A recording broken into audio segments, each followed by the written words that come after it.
Hello दोस्तों, नमस्कार। Shweta blog में आप सभी का स्वागत है। और मैं शेयर कर रही हूँ आज जितिया व्रत कथा कैसे पढ़ते हैं घर में आसान तरीका से, वही विधि शेयर कर रही हूँ। एक चौकी लगा लेंगे और उस पर रख दिए थोड़ा सा, एक मुट्ठी जितना चावल। उस पर रखेंगे कलश, और इस कलश में ना शुद्ध जल, गंगा जल और एक फूल हमने डाला हुआ है, उसके अलावा कुछ भी नहीं डलाता है। और ये उसके ऊपर रख देंगे कोई भी सीजनेबल फल, एक भी डाल सकते हैं, 5 भी डाल सकते हैं। और फिर इस कलश को टीक देंगे सिंदूर से, क्योंकि इसमें स्वास्तिक नहीं बनाया जाता है। और पीछे हम रख दिए हैं व्रत कथा का जो पुस्तिका आती है वो। और फिर जला लेंगे एक दीपक, और इस प्लेट में भी स्वास्तिक नहीं बनेगा, थोड़ा सा फूल डाल करके दीपक जला लेंगे। और फिर पूजा को शुरू करेंगे।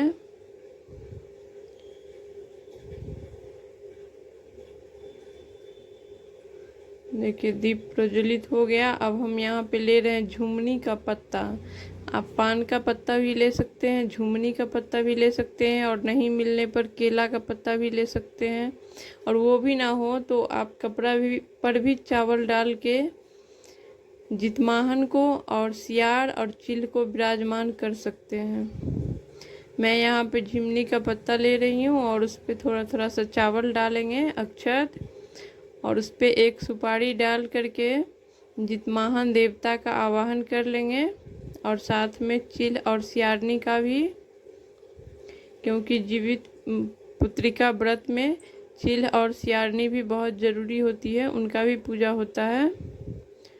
और फिर देखिए हम लगा लेंगे चंदन, पीला चंदन। जितमाहन भगवान है, देव हैं, इसीलिए उनको हम पीला चंदन लगा रहे हैं। और सियारनी और चिल महिला हैं, इसीलिए उनको सिंदूर लगा रहे हैं।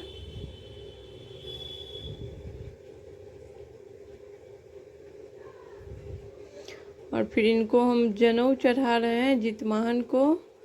और सियारनी और चिल को चढ़ाएंगे मोली से, वस्त्र का भाव करके मोली चढ़ा देंगे, वस्त्र का भाव करके।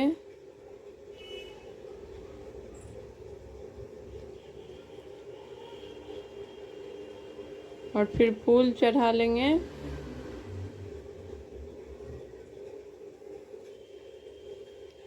कलश का भी हम साथ में पूजा कर लेंगे, कलश का भी पूजा होता है। और ये कलश का जल जो है ना, वो पूजा होने के बाद किसी भी गमले में आप डाल सकते हैं।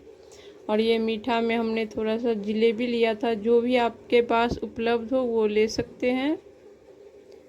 और उसके बाद ये है जितिया, ये सोना का जितिया है, आप चांदी का भी ले सकते हैं, सोना का भी ले सकते हैं। और जितना पुत्र हैं आपके उतना जितिया बना हुआ होना चाहिए, या नहीं तो उसमें उतना लकीर होना चाहिए। एक बनवा रहे हैं तो उसमें उतना लकीर डलवा दीजिए। और ये अगर वो सोना या चांदी का नहीं है तो आप मोली धागा से भी जितिया बना सकते हैं। जितने आपके पुत्र हैं उतने उसमें गांठ लगा लीजिए और फिर उसी को चढ़ा दीजिए।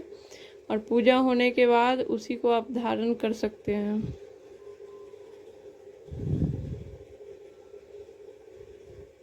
और देखिए इसमें मैं 2 गांठ लगा रही हूँ।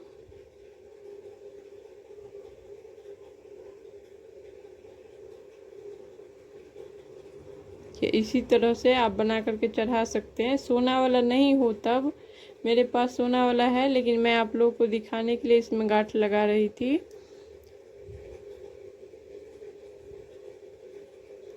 और फिर दिखा लेंगे धूप बत्ती, अगरबत्ती, जो भी आप दिखाते हो। और निर्जला व्रत के दिन ऐसे पूजा किया जाता है, जिस दिन हम निर्जला व्रत करते हैं।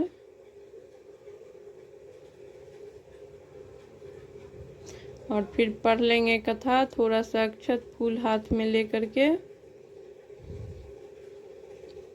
जो व्रत कथा का पुस्तिका है उससे हम खुद से ही पढ़ लेंगे। देखिए ये फूल अक्षत ले लिया, और इसमें जहाँ से शुरू है वहाँ से जहाँ तक समाप्त है वहाँ तक पुस्तिका में देख करके पढ़ा जाता है। आप खुद से घर में भी पढ़ सकते हैं, लेकिन अगर मंदिर पे होता है या पंडित जी आते हैं तो आप वहाँ जाके भी सुन सकते हैं। अगर बाहर जाने की सुविधा नहीं है तो आप घर में पुस्तिका मंगा लीजिए और पढ़ सकते हैं। देखिए जहाँ समाप्त है वहाँ तक हम पढ़ लेंगे। और हाथ में जो हम फूल अक्षत रखे थे, ये समाप्त होने के बाद यहाँ पे जहाँ पे हम जितवाहन जी को आवाहन किए हैं वहाँ पे डाल देंगे जो हाथ में फूल अक्षत था। और ये हो गया जीवित पुत्रिका व्रत का पूजा। तो वीडियो ज़रा भी अच्छा लगा हो तो प्लीज़ सब्सक्राइब करना, एक लाइक करना, कमेंट करना।